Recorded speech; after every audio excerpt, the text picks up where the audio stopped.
Muito bem, meus irmãos, nós vamos então prosseguir na nossa série de estudos na primeira epístola de Paulo aos Coríntios. Nós estamos no capítulo 4 e vamos ler hoje dos versos 6 até o final do capítulo, verso 21. 6 a 21. Capítulo 4, de 1 aos Coríntios, 6 a 21. Eu leio, você acompanha aí silenciosamente.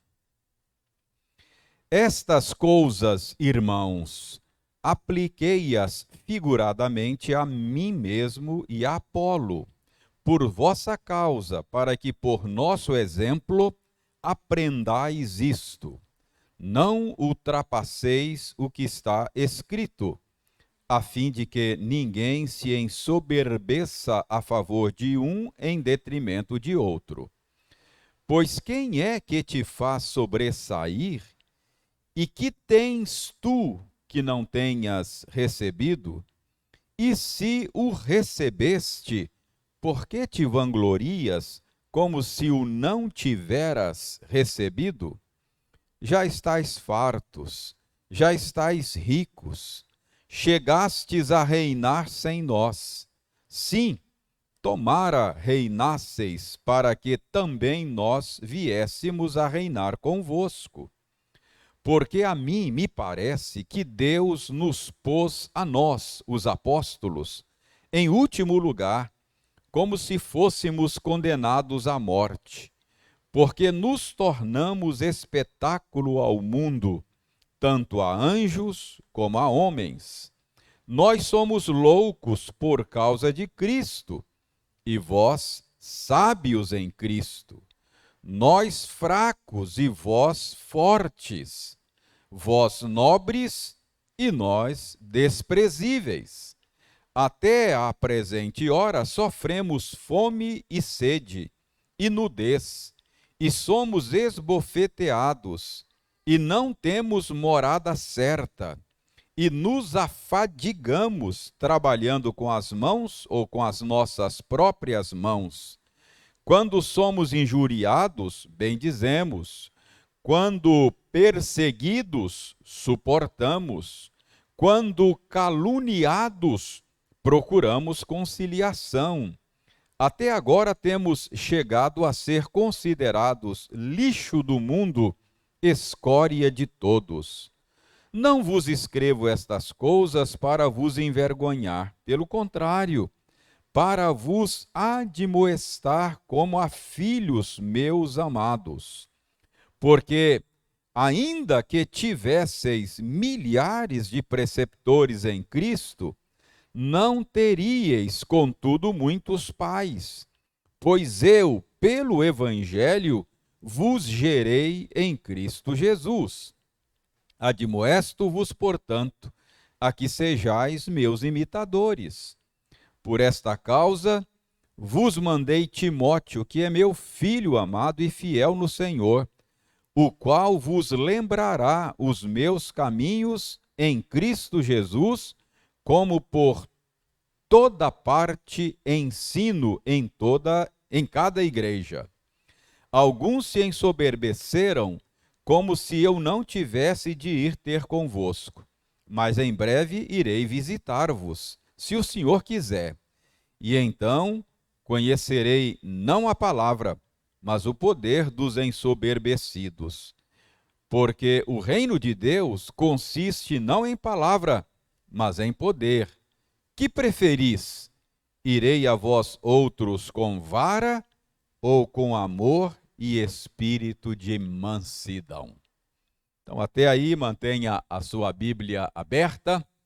Vamos orar pedindo ao Senhor que nos abençoe durante o nosso tempo de estudos.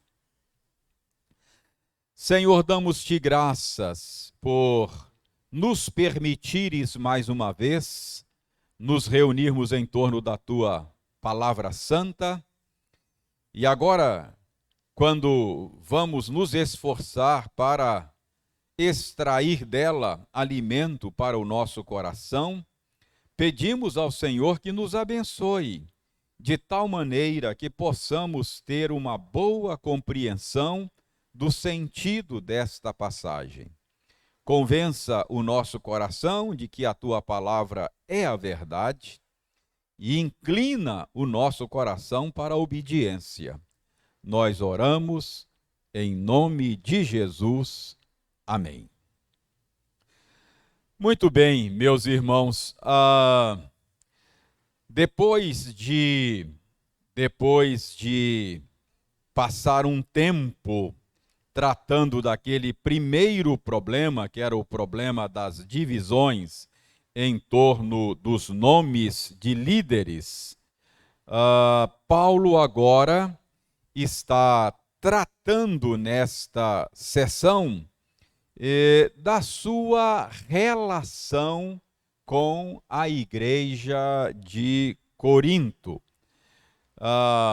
Nós já vimos que, embora Paulo fosse o plantador da igreja, surgiu no seio da igreja uma certa indisposição contra o apóstolo Paulo.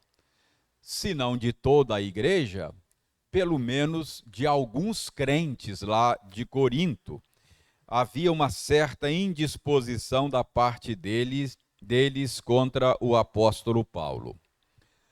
Parece que esta indisposição foi semeada por falsos mestres que estiveram na igreja depois que Paulo passou por lá. Parece que esses falsos mestres colocavam em dúvida o apostolado de Paulo. Nós já vimos que questionavam o apostolado de Paulo, porque Paulo não tinha andado com Cristo, não tinha sido testemunha ocular da sua morte, da sua ressurreição, e, portanto, eles colocavam em dúvida o apostolado dele. Outros diziam que Paulo, de fato, estava no ministério movido por desejos não santos, por motivações interesseiras. Então, vocês já estão por dentro deste pano de fundo que ajuda a entender esta seção de 1 aos Coríntios que nós estamos estudando. Na semana passada, nós analisamos os versos 3 a 5 e vimos que Paulo disse a eles que não se importava muito com o julgamento deles, com o juízo que eles faziam de Paulo, não é?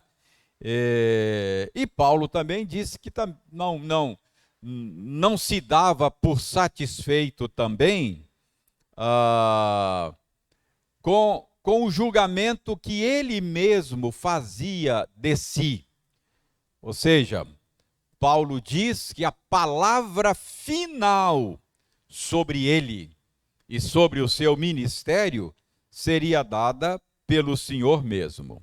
Então, ele diz que não se importava tanto com o julgamento que os coríntios faziam, mas ele também não se dava por satisfeito com a sua própria opinião. Embora a sua consciência não o acusasse de nada, Paulo sabia que a nossa consciência, por causa do pecado, ela não funciona corretamente mais.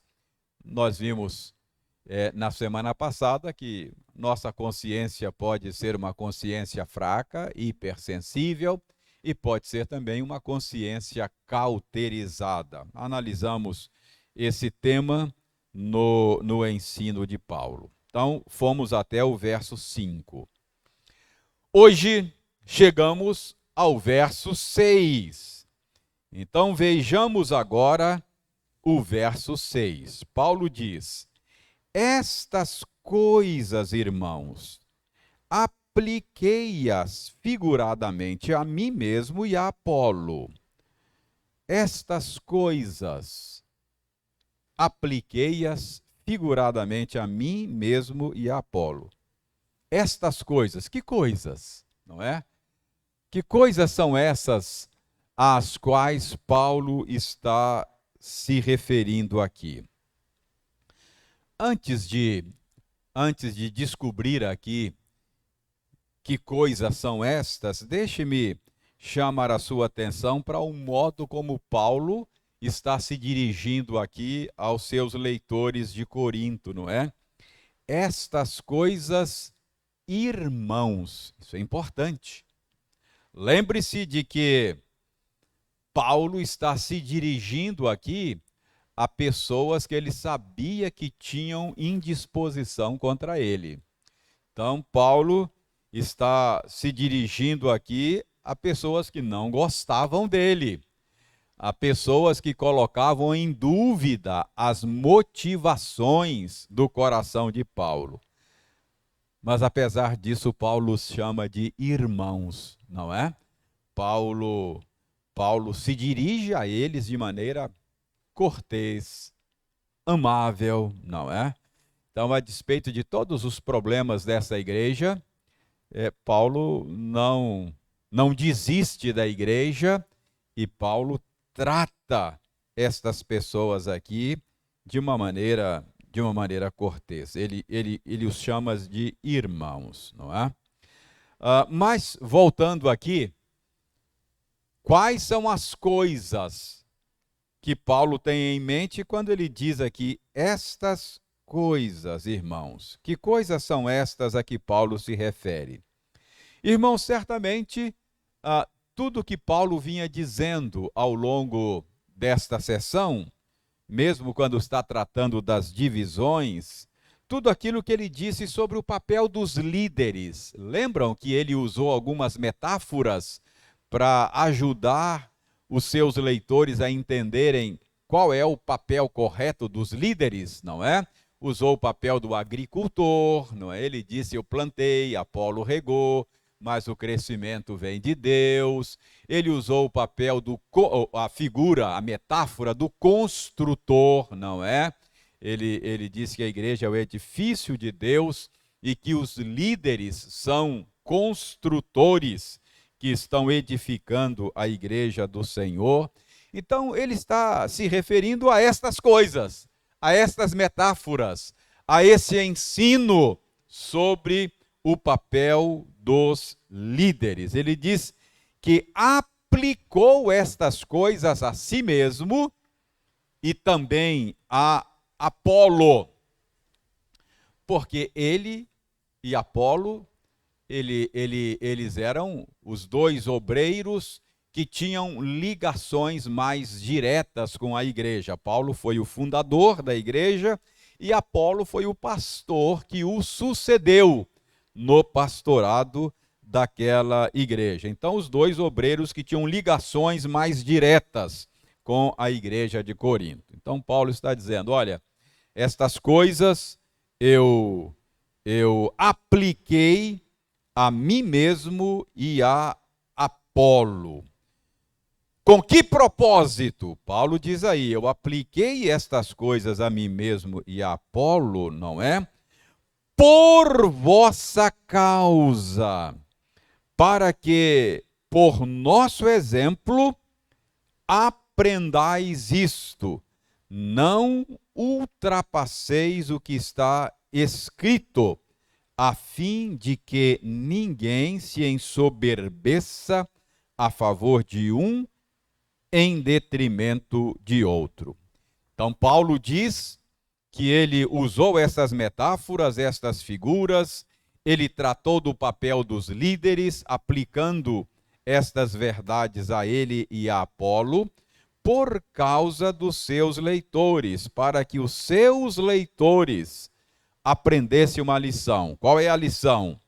Não ultrapassar o que está escrito. Paulo não está fazendo aqui uma citação direta da Escritura.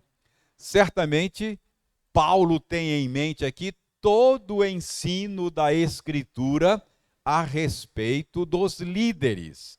Então, o que Paulo está dizendo aqui é que ele aplicou estas coisas a si mesmo e a Apolo, a fim de que os seus leitores não ultrapassassem no entendimento deles o ensino bíblico, aquilo que está escrito, a respeito dos líderes cristãos. Então, Paulo aqui está se esforçando para que os seus leitores tenham uma boa compreensão, à luz da Escritura, de qual é o papel dos líderes cristãos. Então, é isso que Paulo quer. Ele quer ajudar os seus leitores, a fim de que eles pensem dos líderes cristãos dentro dos limites da Escritura. Não ultrapassem aquilo que está escrito, não é? E deste modo, por quê? Porque eles estavam pensando dos líderes cristãos fora dos limites da Escritura, e isso estava causando problemas, porque, como vimos quando Paulo tratou do problema dos grupos, eles estavam se orgulhando em favor de uns, em detrimento de outros, e causando fraturas no corpo de Cristo. Então, Paulo aqui está querendo combater o orgulho no coração dos seus leitores. Acho que não há muita dúvida, dê uma olhada aí para você ver que Paulo está aqui, o assunto, o tema dessa sessão que lemos hoje é o orgulho no coração dos leitores de Paulo. Veja bem, ele diz aí no final do verso 6, que nós acabamos de analisar, que ele aplicou essas coisas a si e a Apolo, para que ninguém se ensoberbeça. Verso 7, ele continua falando de orgulho, não é? Olha, verso 7, por que te vanglorias? Por que te orgulhas, não é? E aí ele vai tratando do problema, nós vamos ver aqui. E lá no final, verso 18, não é? Ele, mais uma vez, fala claramente, né? Alguns se ensoberbeceram. Final do verso 19. Mas o poder dos ensoberbecidos. Então, não há dúvida de que o foco de Paulo aqui é o orgulho, é a soberba no coração dos seus leitores. Então, esse é o tema básico de Paulo hoje. Por que o alvo de Paulo é o orgulho ao tratar da sua relação com a igreja de Corinto, ao tratar ao mesmo tempo daqueles partidos e da indisposição que havia contra ele? Irmãos, eu não tenho dúvida de que tanto na raiz de um problema, quanto na raiz do outro problema, está o orgulho. Eu estou convencido de que o orgulho está na raiz daquele partidarismo que havia, não é? Porque uns se orgulhavam, não, eu sou do líder tal e eu não sou daquele líder. Então, havia orgulho na raiz dessa atitude, e também havia orgulho e soberba na raiz desta indisposição que alguns da igreja tinham em relação ao apóstolo Paulo. Porque, irmãos, vejam bem, ao escolher um líder e rejeitar outro, ao rejeitar o apóstolo Paulo, por qualquer razão que seja, no fundo, Paulo está dizendo que a motivação lá no fundo é o orgulho no coração. O orgulho está na raiz destas rejeições. A rejeição pode ter uma variedade de motivos, não é? Mas lá na raiz, mais profunda, mais fundamental, se nós cavarmos, nós vamos encontrar soberba, orgulho. Pense comigo, eu posso rejeitar o irmão por qualquer razão. Qualquer razão, pense. Talvez você encontre lá na minha rejeição a um irmão, você encontre lá, se você for cavar, você vai encontrar lá que a razão é posição social. Eu posso rejeitar alguém por causa do nível sociocultural. Eu posso rejeitar alguém por causa da cor da pele, da raça. Eu posso rejeitar alguém por causa do posicionamento político dele. Isso acontece muito hoje, não é? Mesmo no seio da igreja. Eu posso rejeitar por causa de questões teológicas. Mas o que eu estou dizendo é que, embora haja estas motivações, se você continuar cavando, lá embaixo você vai encontrar o orgulho, não é? Lá embaixo você vai encontrar a soberba. Porque na atitude de rejeitar o outro, o que eu estou dizendo? Eu sou melhor do que ele. Não é verdade? Eu sou melhor do que ele. Então, lá no fundo, a minha posição é uma posição de orgulho, ou seja, eu sou melhor, a minha posição é mais correta do que a dele. Está claro aí qual é a minha opinião? Por que que Paulo, ao tratar da rejeição que a igreja tinha, ou pelo menos parte da igreja tinha em relação a ele, ele toca na tecla do orgulho? O meu palpite é esse, que na raiz de toda rejeição você vai encontrar o orgulho. Pode ter outras motivações, mas se você continuar cavando, você vai encontrar lá a soberba. Então é por isso que Paulo mira nessa sessão no coração orgulhoso deles. Então, vamos prosseguir com isso em mente agora, não é? Normalmente é isso. A rejeição do outro é motivada, em última instância, pelo orgulho, não é? Eu rejeito porque eu acho que eu sou a última bolacha do pacote, né? Por isso é que eu rejeito os outros. Muito bem. Então vejam agora o verso 7. Pois quem é que te faz sobressair? E que tens tu que não tenhas recebido? E se o recebestes, por que te vanglorias? Por que te orgulhas, como se o não tiveras recebido? Muito importante isso aqui, não é? Notem aí no verso 7 que Paulo não é um igualitarista. Paulo admite a possibilidade de que em uma ou outra área haja sobreexcelência de um irmão em relação ao outro. Paulo admite que em uma ou outra área,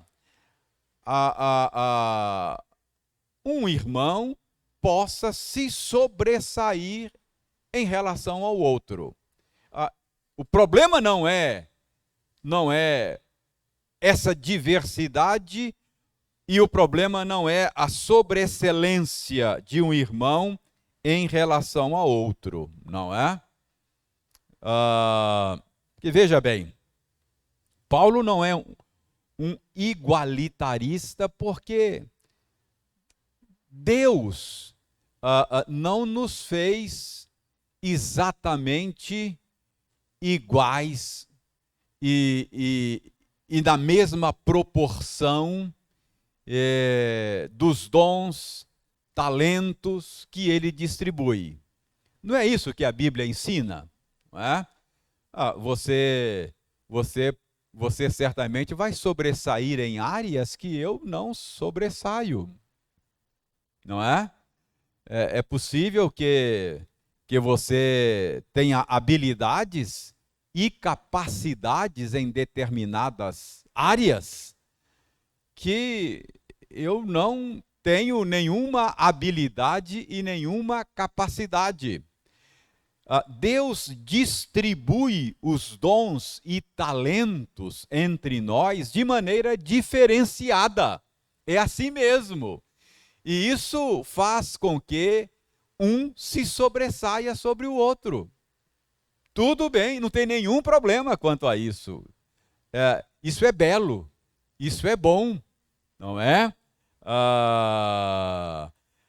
Paulo admite aqui, então, que uma pessoa, que um crente, possa se sobressair em relação a outros, em determinadas coisas, não é? Isso é bom, isso é belo. Isso significa que nós não somos autossuficientes. Nós somos interdependentes. Paulo vai tratar disso mais na frente quando ele vai falar dos dons espirituais. Paulo diz que a mão não pode dizer para o pé, eu não preciso de você, não é? Nós precisamos uns dos outros, porque o que falta em mim, tem em você. O que falta em você, tem em mim. E isso significa que Deus projetou a coisa de tal maneira que nenhum de nós basta-se a si mesmo. Todos nós precisamos uns dos outros. Tem um cântico que os jovens gostam de cantar que eu acho que está corretíssimo à luz disso aqui. Eu preciso de você, você precisa de mim. Nós precisamos de Cristo até o fim, não é? É assim que Deus fez. Então, Paulo aqui está admitindo a possibilidade de uma pessoa sobressair em relação a outra em determinadas coisas. Então, qual é o problema? Qual é o problema que Paulo está atacando aqui? Qual é a denúncia que Paulo está fazendo aqui com estas perguntas retóricas? Ele faz duas perguntas retóricas aqui. Irmãos, o problema não está no fato de nos sobressairmos em relação ao outro, de nos destacarmos em relação ao outro. O problema é a vanglória. O problema é o orgulho. Então, é isso que Paulo está dizendo aqui. Outro dia eu disse aqui sobre isso, acho que quando estudávamos sobre a morte, não é? Que o meu palpite é que a gente vai ter distinção na glória. Acho que nós vamos ter distinções, não é? O que nós não vamos ter é inveja. Nós vamos nos alegrar com as habilidades do outro, não é? É isso que Paulo está dizendo aqui. Veja bem, então Paulo diz, pois quem te faz sobressair? Ok, você sobressai, está correto, você tem habilidades. Paulo está falando aqui da autossuficiência de alguns crentes da igreja de Corinto em relação a ele, não é? Então Paulo, ok, vocês não precisam de mim, vocês já estão satisfeitos, fartos, vocês têm tudo de que necessitam, não necessitam do meu ministério. Ok, tá, então você se sobressai sobre mim. Mas ele pergunta, quem te faz sobressair? A pergunta é retórica. O que é uma pergunta retórica? É uma pergunta de resposta pronta, não é? De resposta óbvia. Quem te faz sobressair? Deus! É claro! Qualquer habilidade, qualquer dom, qualquer talento que faça você sobressair, de fato, procede dele. Não é isso que Tiago diz? Toda boa dádiva, todo dom perfeito vem de onde? O que Paulo está dizendo aqui, que quer que eles entendam, é que nenhum de nós tem brilho próprio. Nenhum de nós tem glória própria. Qualquer brilho, qualquer glória que haja em nós é glória refletida, não é? É reflexo da glória dele. Então, ele é o original, nós somos a cópia. Nós somos imagem dele. Então, tem glória? Tem. Mas não é glória própria nossa, é glória refletida. Quem é que te faz sobressair? Qualquer que seja a área. É Deus. É Deus. É isso que Paulo está afirmando por meio dessa pergunta retórica. E o que tens tu que não tenhas recebido? Outra pergunta retórica. Tem alguma coisa boa em você? Algum brilho? Algum dom? Algum talento que você não tenha recebido? Não é? Paulo diz, o que você tem que não tenha recebido? Resposta óbvia é o quê? Nada. Eu não tenho nada de mim mesmo. Qualquer coisa boa que você vir aqui é dádiva, não é? Eu recebi. E aí Paulo faz a pergunta crucial. E se o recebeste, por que te vanglorias? Por que te orgulhas como se o não tiveras recebido? Por que você considera a dádiva como se não fosse dádiva? Como se fosse algo seu mesmo? Percebe o ponto de Paulo aqui? Então, Paulo está mostrando aqui que eles estavam, de alguma maneira, roubando a glória de Deus. Porque aquela glória da qual eles vangloriavam, qualquer que fosse ela, como se fosse glória própria deles, não era deles, era glória de Deus. Era reflexo da glória de Deus. Portanto, Paulo está dizendo que vocês estão roubando a glória de Deus. Então, no verso 7, veja bem, a gente aprende que Paulo admite a possibilidade da gente sobressair numa ou noutra área. Todos nós sobressaímos numa ou noutra área, não é? Todos nós temos habilidades que Deus nos deu e isso é natural. O problema é tratar isto como se não fosse dádiva. É tratar isso como se fosse glória própria e não glória refletida. Então, o problema aqui é roubar a glória de Deus.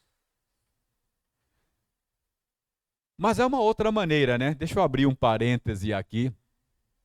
Porque você pode roubar a glória de Deus, não apenas desta maneira que Paulo está denunciando aqui, achando que é glória própria sua, mas você pode roubar a glória de Deus deixando de admitir que há glória. É o que a gente chama de falsa modéstia, não é? São duas maneiras de você roubar a glória de Deus, não é? Então, se eu digo aqui para o Juninho, Ildeí Júnior, fala, Juninho, você tem um talento musical, rapaz, você tem um ouvido assim Olha, eu admiro esta habilidade, não é? Esse talento musical que você tem. Tem duas maneiras do Juninho roubar a glória de Deus. A primeira é essa que Paulo está dizendo, né? Ele achar que isso é dele, não é? É brilho dele. E a segunda é deixar de admitir que isso existe, né? Nada, rapaz, eu não tenho isso não, isso aí é, não é? Eu sou... Percebe? É uma maneira de você roubar, deixar de admitir que Deus faz coisas boas por nosso intermédio. Toda boa dádiva, todo dom perfeito vem dele, não é? Então eu posso reconhecer que Deus me faz sobressair numa ou noutra área, mas ao mesmo tempo depositar aos pés dele, não é? A coroa que você pôs na minha cabeça. Aí eu deposito aos pés do Senhor, reconhecendo que é glória recebida dele. Está claro que Paulo, a denúncia que Paulo está fazendo aqui? Então, a gente precisa entender Paulo no verso 7. Paulo entende que não há nenhum problema você sobressair numa ou noutra área, e graças a Deus por isso, não é? E você deve reconhecer que há glória, mas reconhecer ao mesmo tempo que é glória derivada do Senhor. Dito isso, no verso 7, Paulo continua atacando a vanglória dos coríntios, não é? A partir do verso 8, Paulo passa a usar de um recurso muito interessante, não é? Porque Paulo começa a usar aí de ironia, não é? Você sabe o que é ironia, né? Ironia é uma forma de expressão,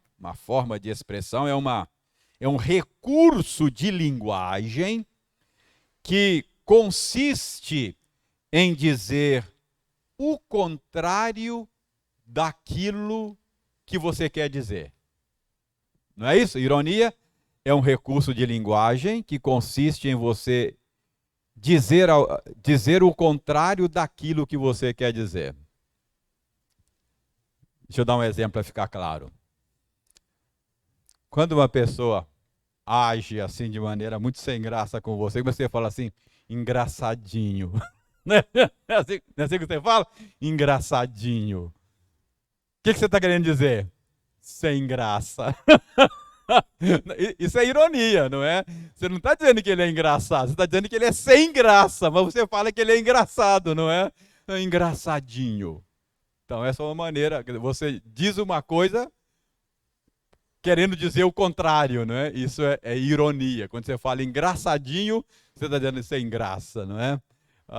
Então, é mais ou menos isso que Paulo está fazendo aqui. A partir do verso 8, você tem que ler entendendo que Paulo está sendo irônico.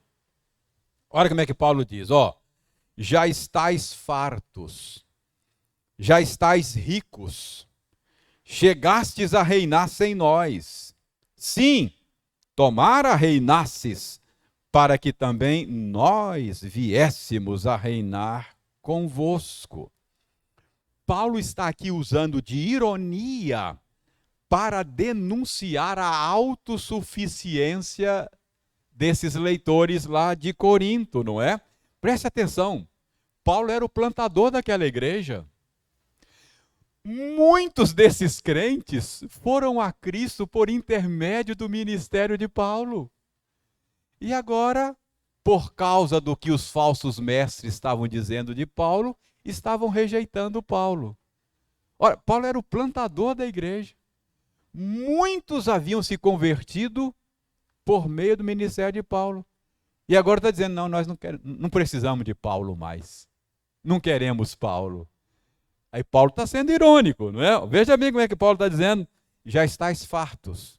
Não precisam mais. Já estão satisfeitos. Não precisam mais aprender comigo. Já sabe tudo, não é? Já sabe tudo. Já estáis ricos. chegastes a reinar sem nós. Ou seja, já alcançaram a estatura de varão perfeito. Eu não sei o que vocês estão fazendo aqui na terra, devia ir para o céu, porque já estão glorificados. Não é? É isso que Paulo está dizendo. Ironicamente, não é? Paulo está aqui denunciando o absurdo da atitude deles de rejeitar Paulo e o ministério de Paulo, não é? Então Paulo está usando de ironia. Já estáis fartos, já estáis ricos, chegastes a reinar sem nós, não é? Então, Paulo aqui está sendo irônico para com aqueles crentes que menosprezavam o ministério de Paulo, que menosprezavam e colocavam em dúvida o apostolado de Paulo. Muitos destes tinham sido salvos por meio da pregação de Paulo. Então Paulo está dizendo, ok, eu fui o plantador dessa igreja, foi pelas minhas mãos que vocês vieram a Cristo, mas agora vocês estão fartos, agora vocês já se acham, não é?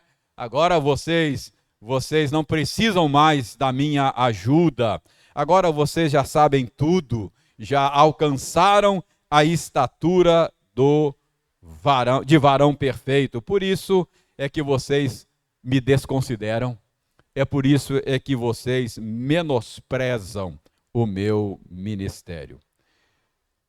Para usar um dito da nossa época, o que eles estavam fazendo? Cuspindo no prato que comeu. Não é? É exatamente isso. Então Paulo está aqui usando de ironia para confrontar os crentes de Corinto. Agora, vem aí um bloco de versículos, verso 9 até o verso 13, não é? Vem aí um bloco de versículos aí, que você precisa ter o pano de fundo para você entender. Do verso 9 até o verso 13. Deixe-me dar a você o pano de fundo que vai ajudar você a entender esse bloco de versículos aí. Talvez o pano de fundo que está por trás desses versos é que provavelmente o critério com que esses crentes de Corinto estavam julgando o apóstolo Paulo era com base no critério do sucesso mundano. A gente precisa entender que isso que Paulo está falando aqui a respeito dele e dos apóstolos era o que normalmente os coríntios, pelo menos esses que eram contra Paulo, falavam a respeito de Paulo. Então Paulo está usando aqui os mesmos argumentos que eles usavam contra Paulo. E qual eram esses argumentos? Era o critério do aparente insucesso de Paulo. Numa perspectiva meramente mundana, a partir de uma perspectiva de sucesso mundano, Paulo,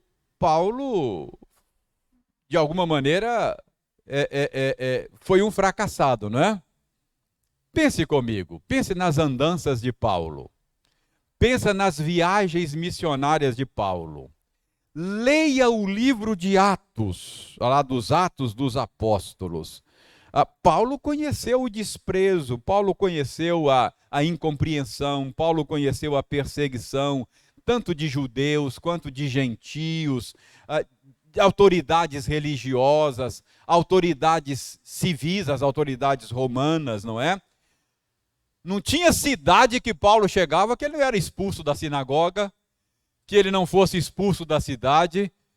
Teve um caso que ele teve que descer dentro de um cesto, não é? E picar a mula, porque o pessoal queria matá-lo lá. Então, Paulo viveu assim o seu ministério, não é? Então é provável que isso fizesse parte do argumento, ou dos argumentos usados contra Paulo. Fico imaginando que talvez dissessem, olha, esse Paulo não pode ser de Deus. Como é que pode ser um homem desse? Um homem de Deus? Onde vai é rejeitado. Onde vai causa problema. Não tem cidade que ele chega que não causa problema. Esse sujeito não é de Deus, não é? Não tem reconhecimento de ninguém. Ele não pode ser apóstolo. Esse cara é problemático. Onde ele vai, causa problema. Então é provável que nesse bloco de versículos aqui, do verso 9 até o 13, esse é o pano de fundo. Paulo está usando os argumentos que usavam contra ele, não é? Esses argumentos que eu acabei de falar. Então, com isso em mente, leia agora a partir do verso 8, ou melhor, a partir do verso 9, que você vai entender. Veja bem aí, verso 9. Porque a mim me parece que Deus nos pôs a nós, os apóstolos, em último lugar, como se fôssemos condenados à morte, porque nos tornamos espetáculo ao mundo, tanto a anjos como a homens. Alguns estudiosos acham que Paulo está aqui usando aquela a figura, a imagem, a ideia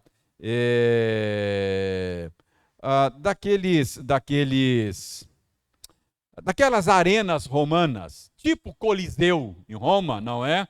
Onde era o entretenimento da época, né? Então as autoridades, o imperador, com toda a sua assessoria lá na tribuna de honra. Então aí você tinha lá as lutas dos gladiadores para entreter o pessoal, e etc. E normalmente o último ato, não é? Era soltar os criminosos às feras, não é? Era o último ato para entreter o pessoal e servir de exemplo também para os cidadãos romanos, não é? Então, alguns estudiosos acham que é isso que Paulo tem em mente aí quando ele diz: porque a mim me parece que Deus nos pôs a nós, os apóstolos, em último lugar, como se fôssemos condenados à morte. Ou seja, o último ato daquele espetáculo. Aí Paulo, porque nos tornamos espetáculo ao mundo, tanto a anjos como a homens. Veja agora o verso 10. Nós somos loucos por causa de Cristo e vós sábios em Cristo. Nós fracos e vós fortes. Vós nobres e nós desprezíveis. O que Paulo está dizendo? Eram esses adjetivos que eles usavam para denegrir a imagem de Paulo. Então Paulo está tomando os argumentos deles aqui, a ironia aqui, não é? E aplicando a si mesmo.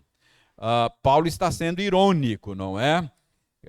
Porque eram assim que esse grupo da igreja de Corinto viam a si mesmos e viam a Paulo, não é? Nós somos nobres e ele é desprezível. Onde vai arruma confusão, não é? É perseguido. Então Paulo está sendo irônico. Olha os versos 11, 12 e 13, não é? Até a presente hora sofremos fome e sede e nudez, e somos esbofeteados, e não temos morada certa, e nos afadigamos, trabalhando com as nossas próprias mãos. Quando somos injuriados, bendizemos. Quando perseguidos, suportamos. Quando caluniados, procuramos conciliação. Até agora temos chegado a ser considerados lixo do mundo, escória de todos. Entenda, Paulo está sendo irônico. e eu termino já porque o meu tempo já acabou. Paulo está sendo irônico. Notem aí 3 coisas, pelo menos, que Paulo diz. Ele é como se ele estivesse dando aqui uma cutucada neles, não é? Paulo diz aí, ó, nos afadigamos trabalhando com as nossas próprias mãos. A gente sabe, por outras partes desta carta e da segunda de Paulo aos Coríntios, que o apóstolo Paulo resistiu, abriu mão do direito de receber sustento da igreja de Corinto. Paulo diz, olha, eu tenho o direito de receber sustento de vocês, mas ninguém me tira essa glória. De vocês eu não quero sustento e não recebo. Despojei outras igrejas para servir a vocês. Então, olha o que Paulo está dizendo aqui, ó, nos afadigamos trabalhando com as nossas próprias mãos. Olha a ironia de Paulo. Paulo, olha, tem razão de vocês fazerem oposição ao meu ministério. Essa indisposição de vocês talvez seja porque eu não recebi salário de vocês. Irônico ele, né? Talvez seja por isso. Porque eu fabriquei tenda para servir a vocês. Eu servi a vocês sem dar despesa para vocês. Talvez seja por isso que vocês têm uma certa indisposição contra mim. Então, Paulo está sendo sarcástico aqui, né? Bem irônico, né? Bem irônico. Veja bem aí. Quando caluniados, procuramos conciliação. Quando somos injuriados, bendizemos, não é?